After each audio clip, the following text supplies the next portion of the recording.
All right. Welcome back, everybody. This is Coach Lexie of Mission Mama, and we are obviously here with Coach Krys of Shewulf Training.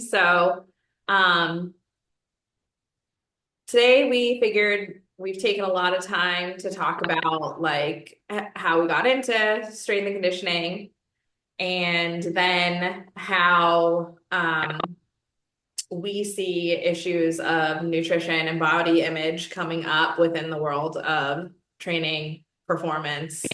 and Today I thought we could talk more about the actual performance training piece of what we do, which is the most exciting. For me, at least, that's what I enjoy the most is just like the coaching aspect, the using my brain to break down what a person is experiencing in everyday life and figure out how to make their experience better and how to help them achieve their goals.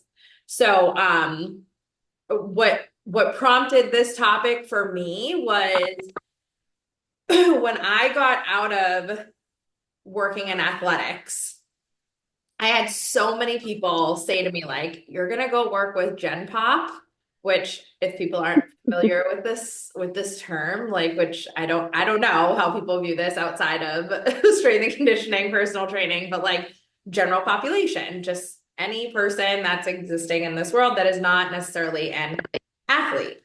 And Hmm. it was like kind of this like taboo stigma, like, oh, you're just gonna work with Gen Pop like that. What are you gonna do? And I was just like, first of all, calm down. I'm Gen Pop. I'm not a Division One athlete right now. Um, but also I was just like, yeah, like I want to work with people who have their own goals and where my focus can be their goals, not the goals of the team, not the goals of the coach, not my goals for what season and what sport and everything like that we're in, but like I think that would be a nice, refreshing change of pace. And it was. And then it just got better when I really dialed in and was like, no, I want to help moms. Like that's a specific area of general population that I want to focus on because I am a mom and I know how hard this shit is. And I know how challenging every day is. And I know what it feels like when I've spent hours on the couch breastfeeding or when I've just been contact napping for 2 days straight and have barely gotten up and moved around my house.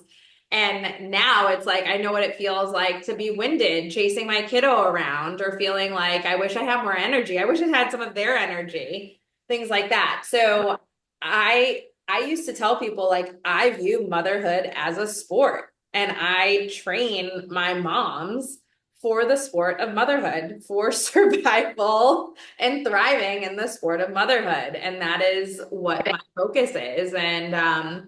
So, yeah, I want to dive deeper into this and hear kind of like what each of our thought processes are, kind of goals that people tend to come to us with, goals that we tend to really dig in on and assist with, and just kind of see where this conversation goes. Yeah, so my journey was a little bit different because I started with Gen Pop. And then I got to work with athletes and I was like, no, that's not it. And then I went back to Gen Pop. And I started like most trainers, like going to the gym as like a personal trainer, just taking on any clients. Um, and I always gravitated towards training women in general. I just like vibed better with them.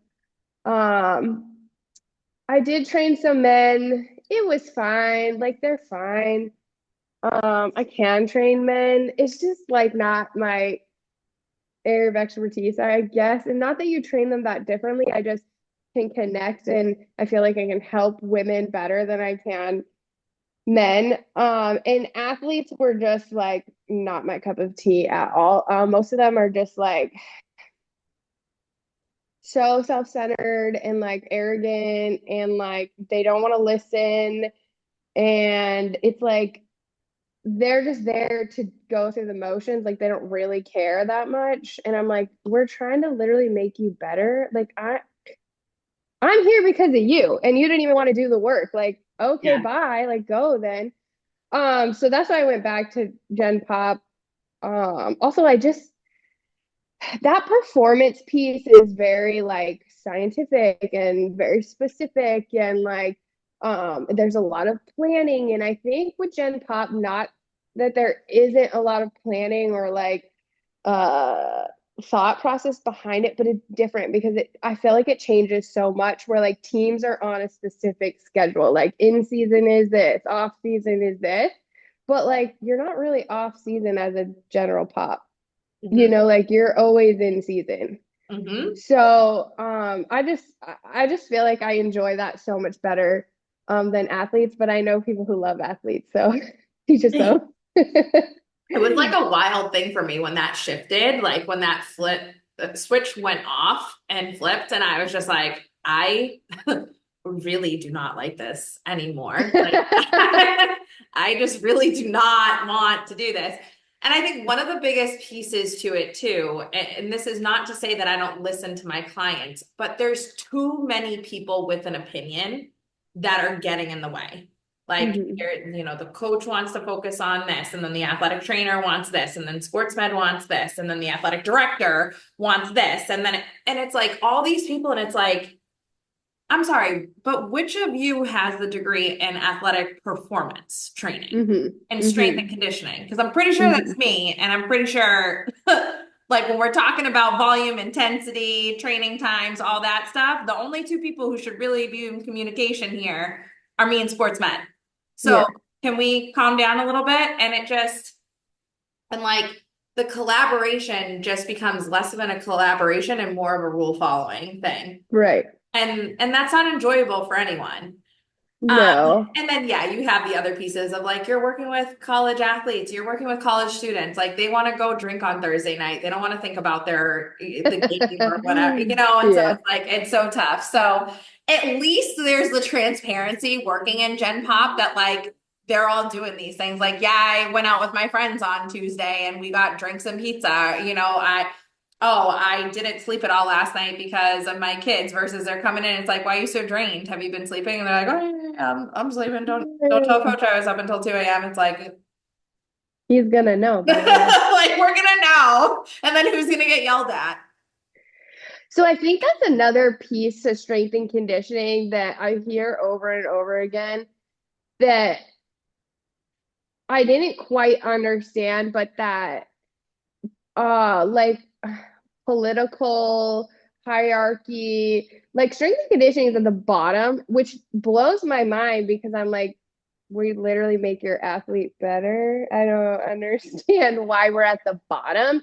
And you get shit on so much by like the team you're supposed to be like supporting. And by team I mean like the coaches and med and the athletic trainer.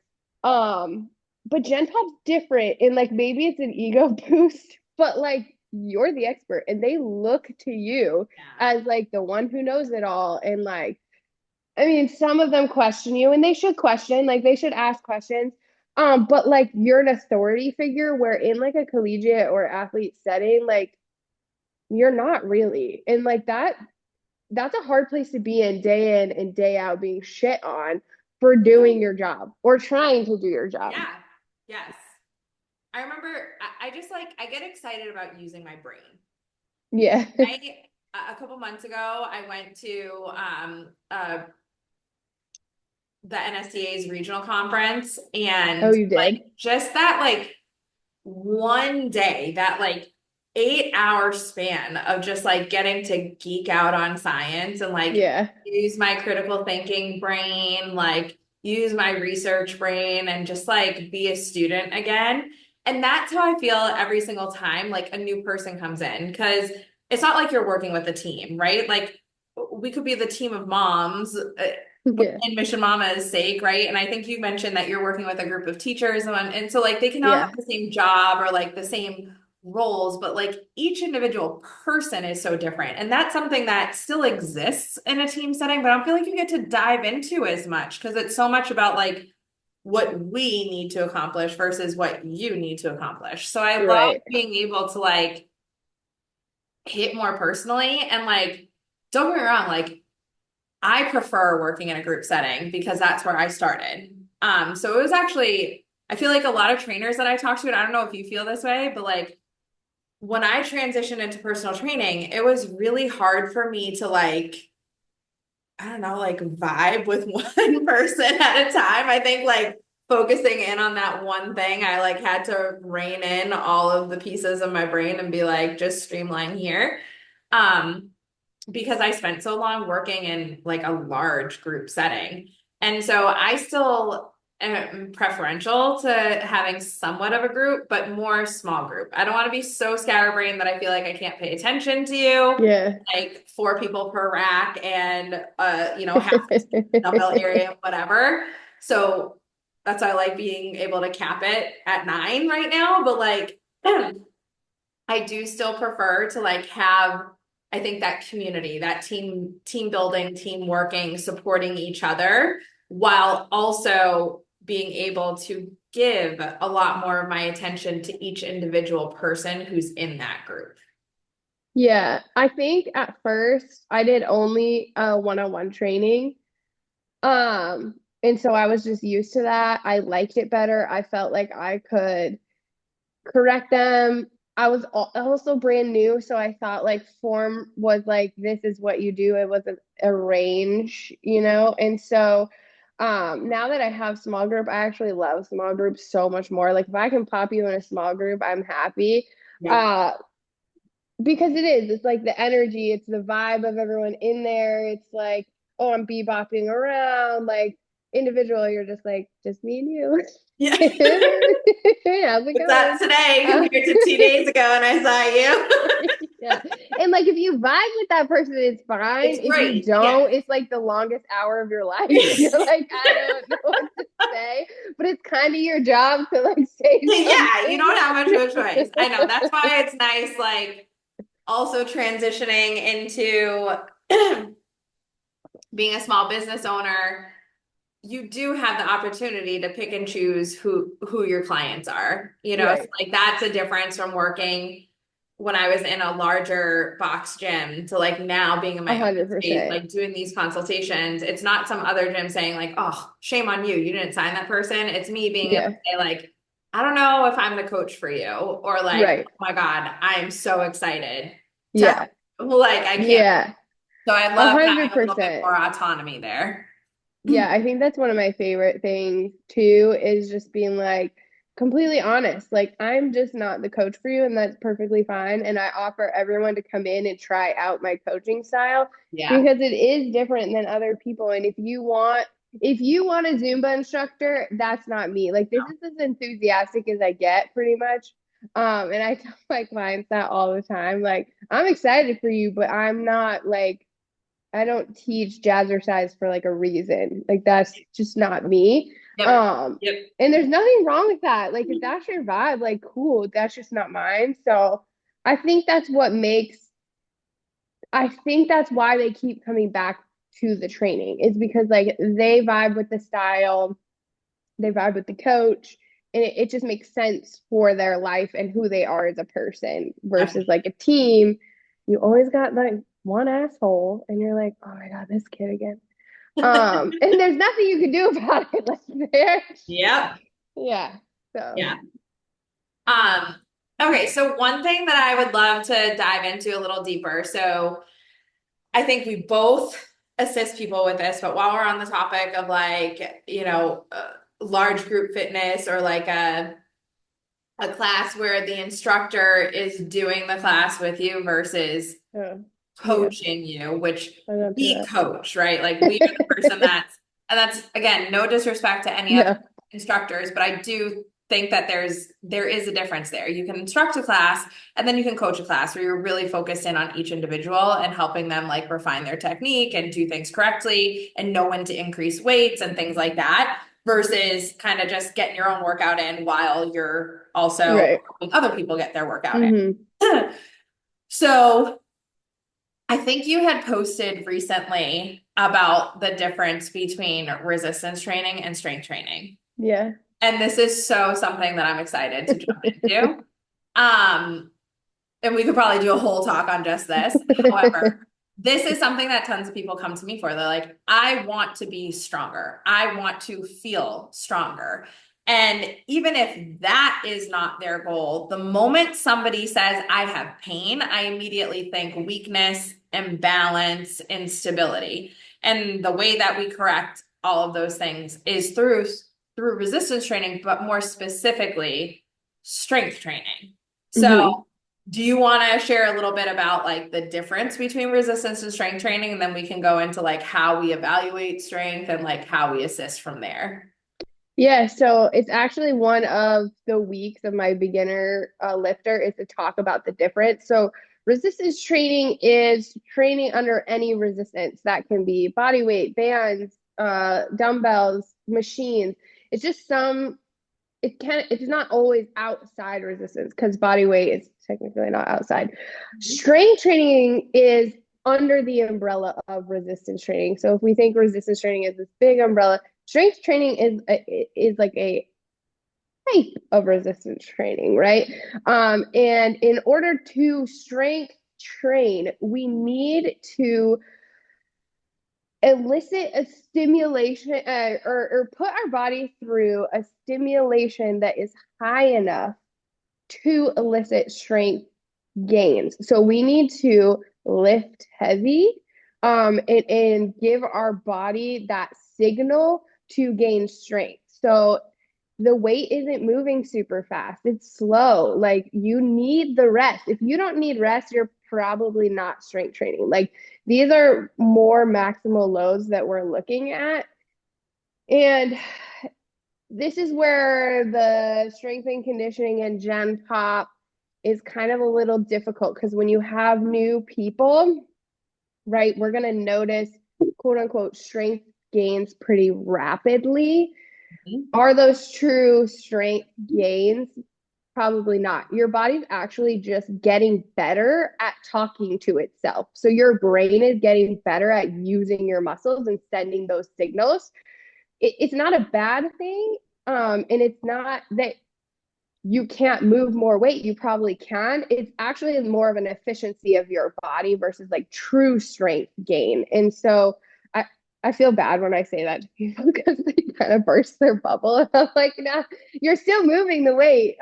But yeah, there's a difference. And I think I posted it mostly because I get really frustrated with other gyms that promote strength training, strength training in this boot camp style class. That's not true strength training. That's resistance training, which Yeah, is fine. There's a time and a place for everything. But it just frustrates me when like that verbiage is not used correctly. absolutely. No, I totally agree with you. It's a huge pet peeve of mine when boot camp style classes or classes where they're, five, 5 to 8 pound dumbbells, 2 to 8 pound dumbbells, um, for 15 plus repetitions or for minutes of exercise. And it's like, that's not strength training. That's endurance training, which is Mm-hmm. still has a role and is great, but it's Mm-hmm. not strength training. Right. Um, Something that I wonder if this would be helpful for you to use with like your clients and members, that a way that I like to think about it, because like yeah, it can be frustrating when you're like you got better, not right. It's I like mean, that's friggin' yeah. invalidating. And it's like, that's not what I mean. But so I personally like to think about it in terms of like functional strength versus absolute strength. So like our absolute strength is like a PR, like our maximum, the most weight we can lift one time with great technique. That is like our absolute best that we can do on X exercise. Um, Functional strength, I like to think of in terms of like all of those little pieces that have to be developed in order for absolute strength to come up. So like, yes, there is still an enhancement in strength or our ability to be strong because Mm-hmm. we are strengthening our connection with our Yeah. muscular system and our nervous system. Yeah. So to like science out for everybody here a little bit. And I love that Chris can give the like dumbed down, like I shouldn't say it like that. I apologize. The more More simplified basic version. Yeah.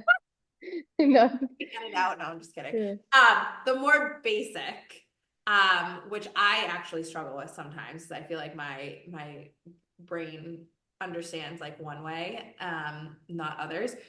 But for personal trainers and coaches who may be watching this, we're talking about like enhancing that connection between the neuromuscular junction. So nervous system signal from the brain through our neurons connecting to muscle fibers and signaling enough hertz to get more engagement and more tissue. So that's going to get those type 2 muscle fibers firing and engaging, which is going to elicit that strength response. And so that's where we get like lost in this place. And then it's one of our, another thing is to think about here with strength training is the need for rest. So like strength training is often not one of those workouts that you're going to leave feeling super sore or like really sweaty and like, oh, Yeah, yeah. I just kicked my own butt. Like Mm-hmm. you still might feel kind of fresh walking Yeah. that session. Yeah.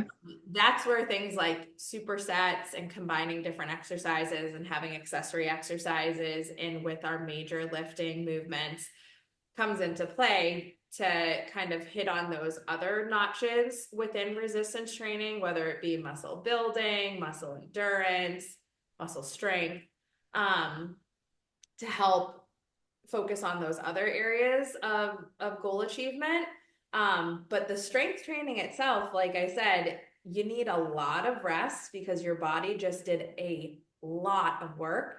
And I think that's where people kind of fall short sometimes is they're like, oh, I only had to do that one time. Okay, I can go again immediately. And it's like, no, Yeah. because Yeah, yeah.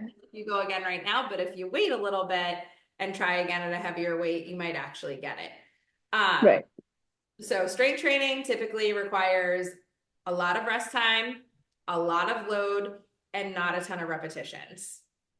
Um, so And by a lot of rest, go ahead. oh no, I was asking, and by a lot of rest, what do you mean? Oh, 3 to 5 minutes. Yeah. Yeah, good call. Yeah, 3 to 5 minutes. And I was actually Because 1 minute to some people is like, I'm getting it forever. one of my clients messaged me the other day. I was like, research is saying that if you rest 3 minutes in between sets, you might see larger strength gains. And I was like, yes, this is why I always yell at you when you try to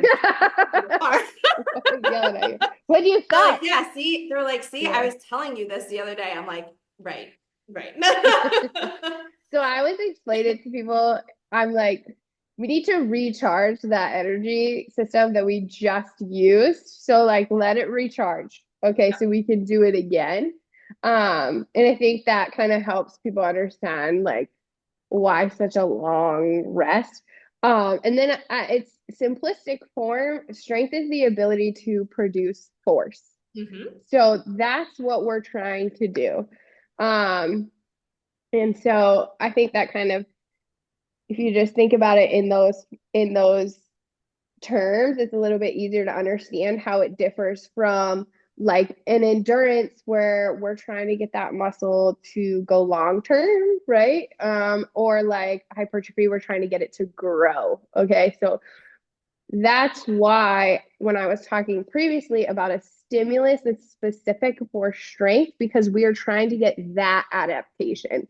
If we do, like Coach Lexie mentioned before, like these higher reps at these lighter weights, we're not telling the body we want strength, we're telling it we want endurance. And that adaptation is different. So we want to make sure we're telling our body what we're looking to achieve. Mhm. So another thing that I think people come in asking for is I want to I hate this word. I'm gonna say Tone? it and I'm gonna explain it. I hate this word. I wanna tone. Yeah, yeah. I'm like, you have tone. You wouldn't be You, standing in front of me right now if you didn't have tone. yeah. It's not their fault. It's our I industry's, know. fortunately. It, Okay, it's so what do I mean? yeah. Another way to societal. say it is I want to gain muscle definition, or I want to increase lean muscle mass. Um, I want to have a booty and I want my arms. I want to be able to see my muscles more, things like that. So, enhancing muscular visibility and muscle size, also known as hypertrophy, which is another type of training that takes place under that umbrella of resistance training, which Krys very nicely laid out for us. And what I mean by we already have tone, it's not something we need to achieve. We can enhance it, but it's something we already that already exists within our body. If our muscles didn't have like general tone, we would just be like a puddle on the floor. So Yeah. muscles, our bones, our ligaments, our tendons, all of those things give our body tone. So it's something that already exists. But if we want to increase the definition of the musculature, which we can impact the actual muscles, their look, their size, and that's a specific type of training called hypertrophy training. So do you want to dive a little deeper into that one there? Yeah, so I think again, we do get a lot of people want the toned look. And I don't think people realize how I don't know how to say this without kind of being a jerk. Don't worry, I Um already was. So or like I could see two arguments on this.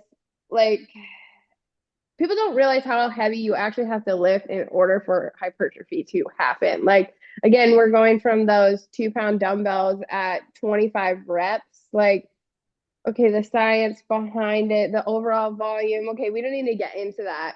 Let's go more bang for our buck. Like just lift heavier for shorter amounts of reps and like let's get this over with already. Um and I think that I haven't found too many people that have that stigma, like I don't want to get bulky, but literally that toned look is technically a bulky look. Like I don't know how else you have to grow the muscle and be a low enough body fat to be able to see it. And even then, sometimes you can't. Like some people are growers, not showers. So like some people, like when they flex, you're like, oh my God, where did that come from? And other people, they are relaxed and you can kind of see it. A lot of it's dependent on genetics, a lot of it's dependent on body fat percentage. And yeah, I think the common misconception is like I can lift at 5 pounds for the next 6 months at 15 reps and I'm gonna gain all this muscle. And that's not how it works. First, you probably need a heavier weight, and two, you can't do the same thing for 6 months and expect results because your body is so good at adapting. It's just gonna get used to it and no longer like elicit that adaptation. It's not telling the body to grow anymore. So how long should people be following like the same regimen? Tip so typically we do 4 to 6 week cycles. But week to week you should progress too. So like if you're I think they do the 2-2-2 rule. So if you're able to do 2 extra reps for 2 weeks, you should increase the weight. Yep. Typically, I look at people, and if they're moving super fast and like they don't need rest, you need a heavier weight. Like it's an easier way to like do it. And did you want to talk about cycles? Because you could do multiple like hypertrophy phases in a row. I think a Correct. lot of people think you have to like cycle through them more quickly than that, and you don't. Definitely, definitely. I would also say like another great way to simulate like one tool that I love to use, especially with beginners, because you're going to get a lot more of that like neuromuscular control, a lot more tissue recruitment over time. And you get to hit that like sweet spot of like moderate weight for that like 8 to 12 repetition range Hmm. is tempo training. Yeah. So like when we say tempo training, we're meaning like counting through your contractions. So like Hmm. let's use a squat, for example. If you come down for 3 to 5 seconds, pause in the bottom for a few seconds, and then either rise quickly, or you can even rise and have that concentric contraction be on a Mm-hmm. tempo for like 3 to 5 seconds as well. Mm-hmm. That's a really great way to stimulate like time under tension of your muscles, greater damage to the tissue, and thus greater repair if you're refueling and recovering optimally. But that's a nice way to like tap into that same response without necessarily have to be at quite as heavy of a load, to still elicit a similar response within the tissue. And that brings me to the point that I want to talk about, like, how heavy is heavy? Because like I feel like I see this constantly is and I struggle with it. I don't think I have a great way of coaching it yet either. Cause like I have I have done multiple like sets to failure, right? Like Mm-hmm. I have done multiple PRs, and Right. we're talking like you have failed. Like that bar is not Yeah. moving. Your muscles have given out on you. You have zero energy, force production, recruitment left within your body. It will not move. Your body simply cannot fire enough to move. Overcome. Yes. That is maximal loading. That is Mm-hmm. like your body cannot handle anymore. And it should be, at least the intent should be, that technique is really good still. Now, I've seen some ugly PRs that were like, give it to you. Because like you just worked your ass off. Oh, you're nicer than my coach. My coach is like, no, But I doesn't would count. say I tend to look within my clients that I work with now to like really harp on that, like, but we still want really good technique, and it needs to Yeah. be really freaking heavy. Um, and so I have so many people that I'll ask, I'm like, how'd that feel? And they're like, oh, it's heavy. And I'm like, do you think you could have done like 2 more reps? And they're like, oh yeah. I'm like, 5 more reps? And They're it like, wasn't really probably. I'm heavy. like, it wasn't Yeah. heavy. That was So, like I felt hard or yeah, challenging, but it was not heavy. correct.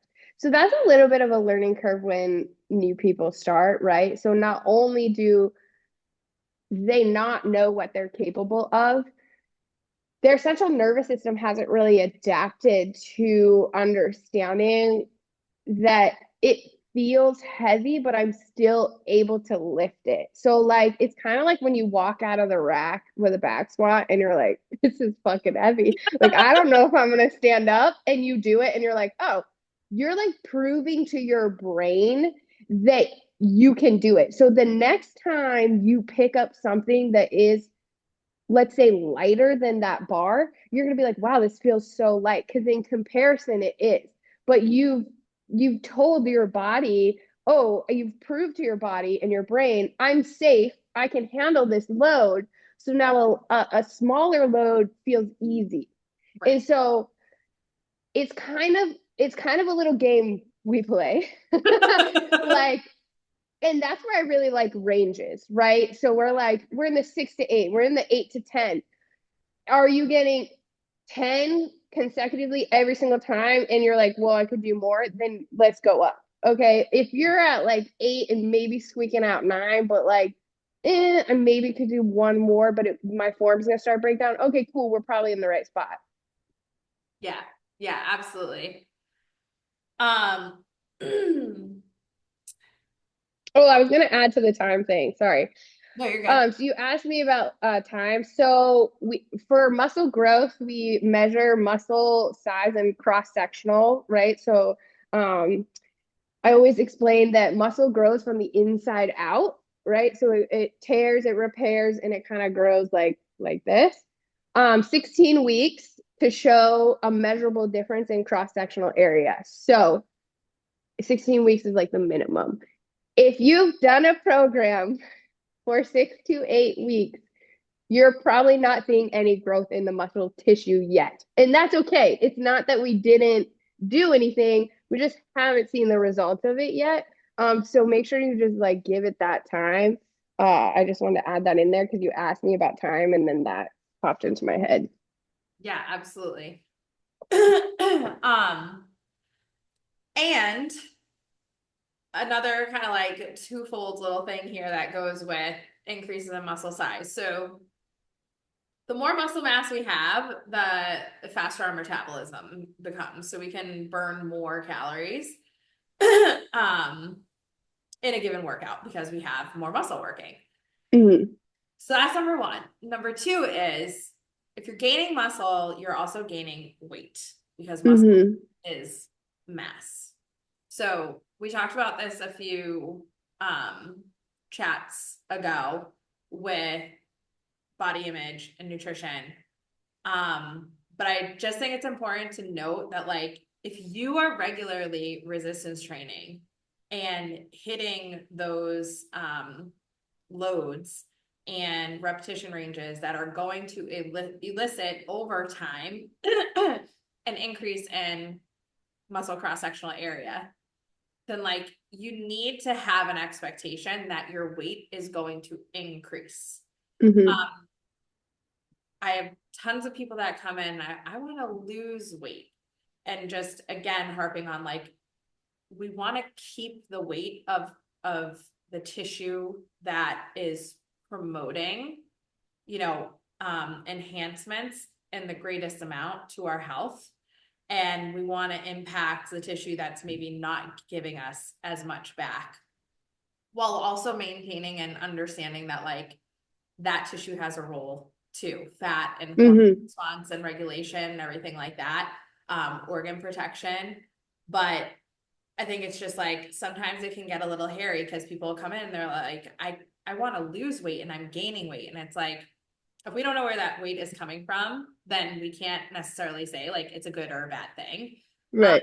or a positive or a negative, or working towards our goal or away from our goal, so on and so forth. Like you have to know what the composition of that weight is in order to really be able to dignify like and understand what next direction needs to be or next step needs to be taken.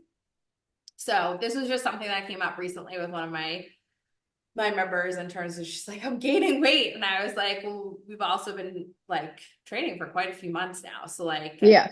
until we know where it's coming from, it's hard to say like if that's a good thing or a bad thing. And so like clothing sizes are a good indicator, energy levels, again, strength, like is your strength going up?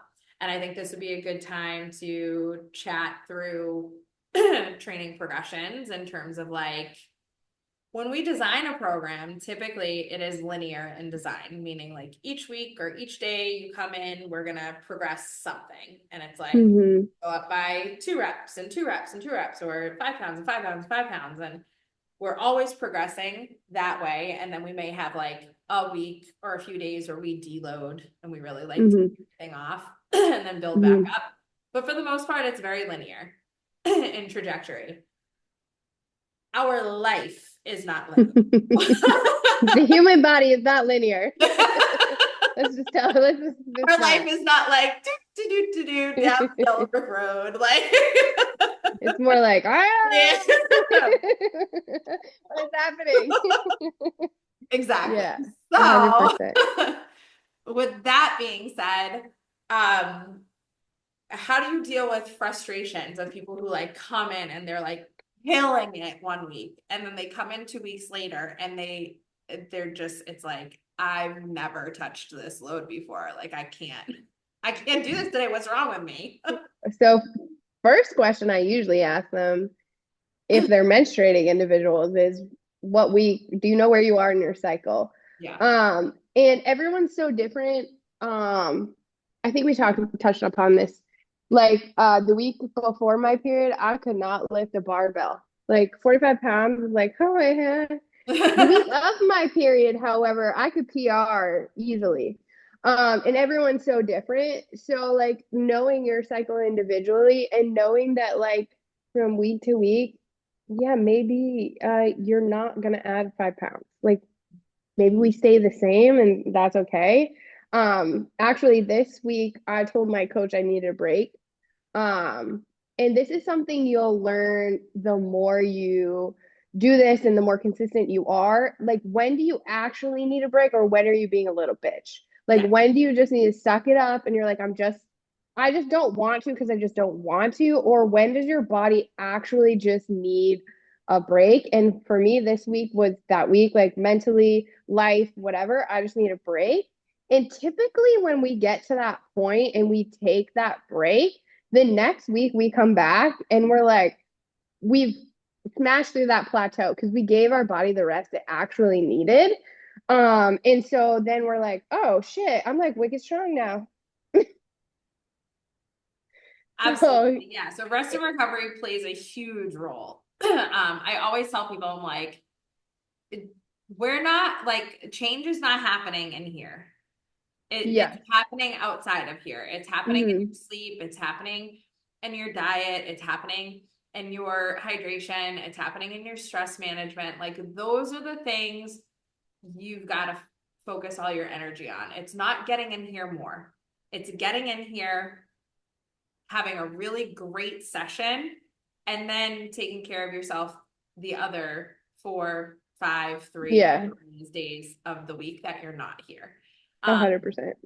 Because our adaptation happens in our recovery period. So, yeah, that's a huge one in terms of hormones. And then, like we just touched on, cycle and then sleep and things like that. So, any one of those things that's causing stress to the body, even a really hard training session, Yeah. so stress to the body can impact your next training session. Hmm. And so we won't dive into this today, but there are things that we can talk about down the line that can help promote more recovery. Um, but for the most part, the things that are already within your control. Get your Z's at night, get that good REM sleep, hydrate your body, fuel your body. And I wanted to touch, you'd said earlier, like there's not a huge difference between, or I can't remember if that was exactly what you said, but I want to talk about now are the differences between working with males or training males versus training females. Like anything that you have noticed in your time coaching between men and women. For me, I feel like women can totally push themselves outside their comfort zone a lot harder. Um, I generally feel as though women are a little bit more willing to do like the boot camp style, hit style, Tabata, like work rest ratio manipulation workouts, whereas men Hmm. are like the meatheads, powerlifting, heavier weights, things like that. Um, but both have like it's not like one style of exercise is only appropriate for one sex and one is only appropriate for the other sex. Like we Correct. all mutually benefit from different styles of training. The biggest differences I see are that men get like a nice 24-hour reset on their hormones and women Yeah. It must be they so are a different nice. person every fucking day. Yeah. And Every day. so a little bit more like creativity, manipulation, understanding needs to exist when working with women, but like when you can push them, you can push them. Whereas Oh like yeah. you have the same male individual showing up every day and it's like can you put more weight on that bar? Can we do this today? I feel I like when women think come in and they're feeling good and they're ready to work, they're ready to work. Whereas like, mm, I love I love you guys, but like it's just, you're a little dramatic sometimes. a little dramatic. Dramatic I sometimes. think we got the emotional sex wrong. I think Right. we switched those two. So I have this funny story. I'll make it short, but I was working on Anytime Fitness at the time, and like you get a consult when you sign up or whatever. So this guy came and he really didn't want to be there, whatever. And he's like looking around all the equipment and he's like, "Oh, you don't even have a kettlebell heavy enough for me." And I was like, okay, well, let's just like go through the workout and like see how you do or whatever. So I made him do tempo Bulgarian split squats with a 30-pound kettlebell, and he only made it through 2 sets. And I was like, sometimes it's not about the weight. Like, I think that's the main difference I've experienced with men versus women. First of all, men don't fucking listen. Okay. I told you to wait. Don't touch it. Like, I haven't even showed you what we're doing yet. Like, don't. And then women tend to be like a little too careful. I'm like, just throw the ball at the floor. It's not gonna hurt it. Like, fucking throw it. Get mad. Like, I don't know why you're like delicately throwing it down. So that's the two main differences that I've seen training, and it's very individual too. Some women are like a boss, like they're in there, they're pushing the weights. Some are a little more cautious. Um, and yeah, men don't listen, and they sometimes are on the other spectrum and like ego lift a lot, which I'm Yeah. like, great, you tore a pec. Like now Yeah. what? Like I was gonna say, like, you just congratulations. ruptured something in your arm. Wonderful. Like, Wow, that bench. If you ever had to great. push something off your body, congratulations. It's so useless. But yeah, I don't know. My Oh. 2 cents. That's why I train women. Um, uh, yeah. Definitely personality differences there. I also, for me, I just think I like relate to women better. yeah. I mean, Yeah. I am a woman. I identify as Right. a woman. I am a biological female, and like that is who I feel most comfortable like working Yeah. with. And kind of like I also love watching a woman who maybe is like a little tentative stepping into our space, and then Yeah. just like over time really just start to like flourish into this Yeah. person like confident in there and like knows how to do things and is eager and excited to increase weights and try more complex movements and things like 100%. that. It's just like super exciting. Whereas like, yeah, sometimes with guys, like that gets taken away from you because they're like, oh yeah, I used to do this in high school with my buddies. And you're like, did you though? Show Did you? me. Yeah. I um, want I want I want proof. proof. Where's the video? Proof. Also, Um, that's not even to parallel, so it doesn't count. So, and then I think the last thing, so we talked about strength training, resistance training, strength training, hypertrophy training, endurance training. So Hmm. this is our cardio, is endurance training, and muscle endurance is muscle endurance is muscle endurance. And like the heart is muscles. So like when we're training endurance, we're training the heart cardiovascular system more. Also like metabolic training, like let's also not confuse that with cardiovascular training or Hmm. cardio in general. Um, and the reason I say that is because we have different metabolic systems that have different responsibilities, and not all of them are aerobic in nature, which is Hmm. endurance based. Hmm. Some of them are more that hypertrophy training, those like shorter bursts, quicker recovery. And some of them are those like it's one and done, and then you need forever to be able to do that again. That's like our Hmm. sprinters, our jumpers and track and field, shot putters, javelin, like all that kind of jazz. Power lifters who are lifting like one as fast as they can. All of those require a different metabolic energy system in order to accomplish that work. So when you're hearing these things out in the fitness realm, like, oh, we do metabolic training, like anybody who goes to the gym is metabolic training. It's like Okay. not a cool buzzword. Like this Yeah. is foundational science. Hmm. This isn't a fad, okay?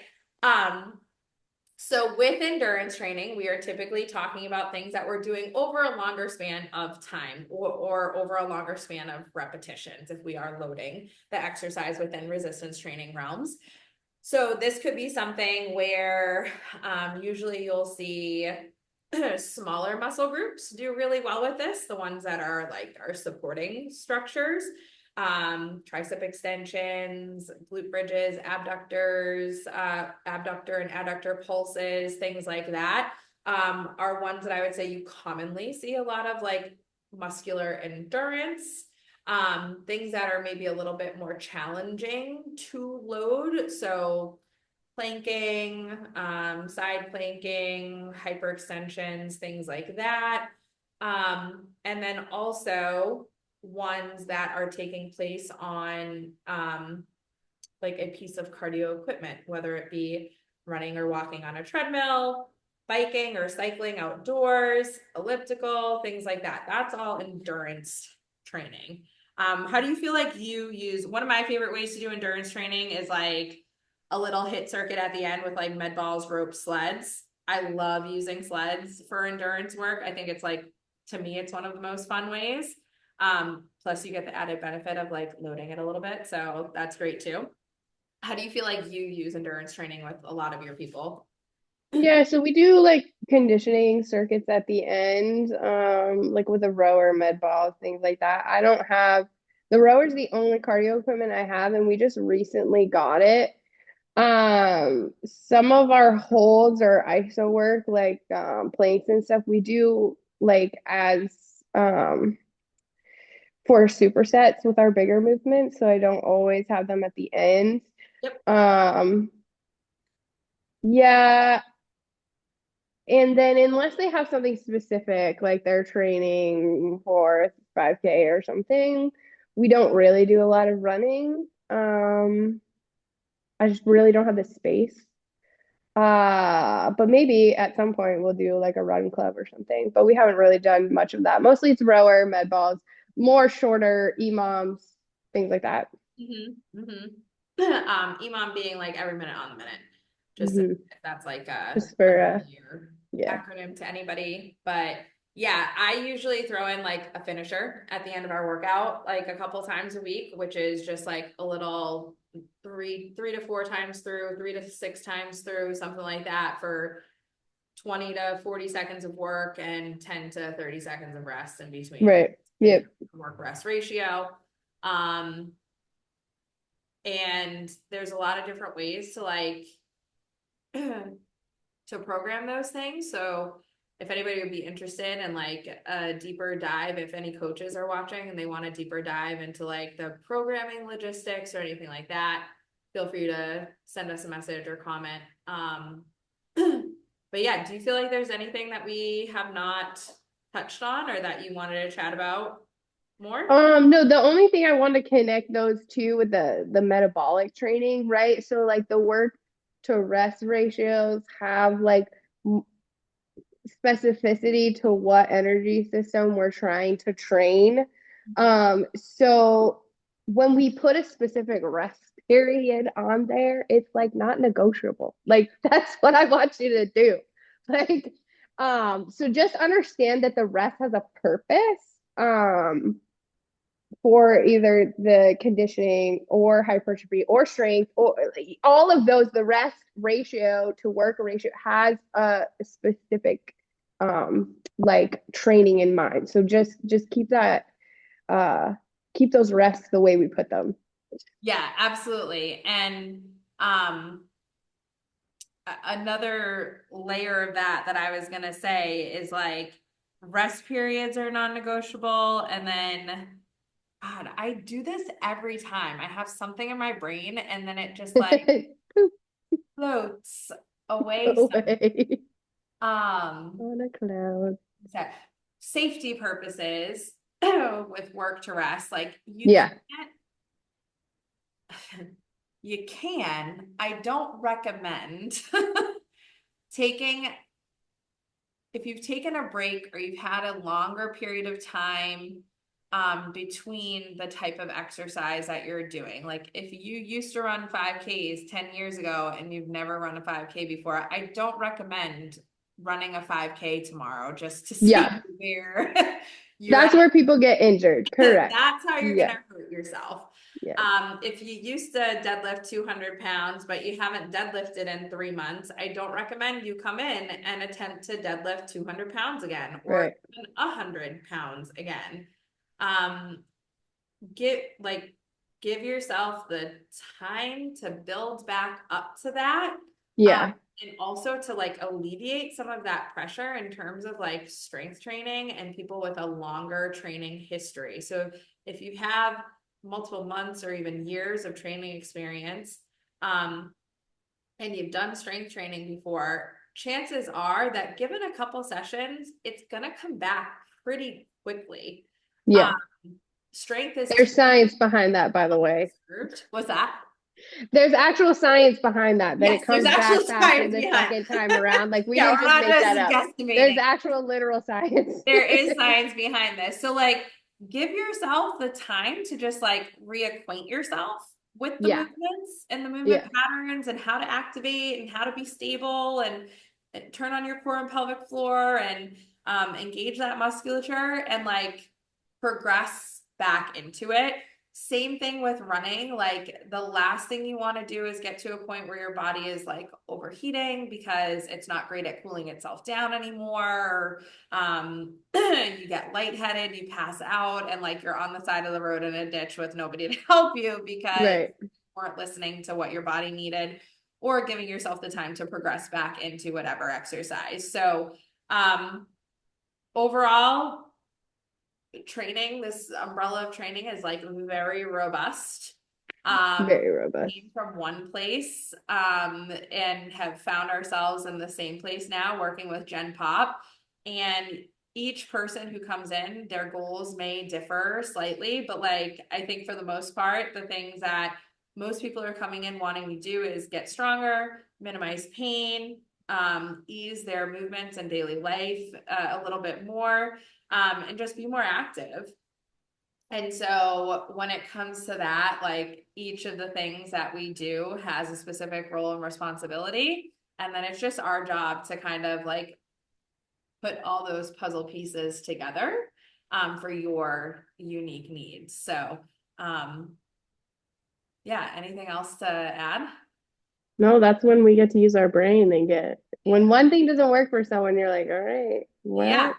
Yeah. Let's figure it out. Absolutely. So Here we go. Diving that's where deep. we get to use our brains. So yeah, I think bottom line is being stronger is doing life better. So I think most of the time the answer is, all right, let's get stronger in this one particular area.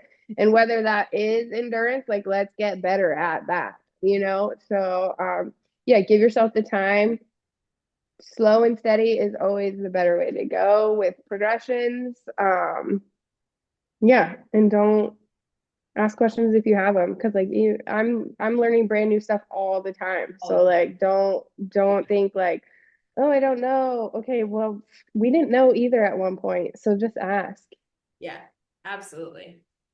100%. All right, guys, as always, if you have questions, comments, concerns, feel free to send them over to us at Mission Mama Training and At Shewulf.Life. beautiful. And we'll see you next time. All right, bye.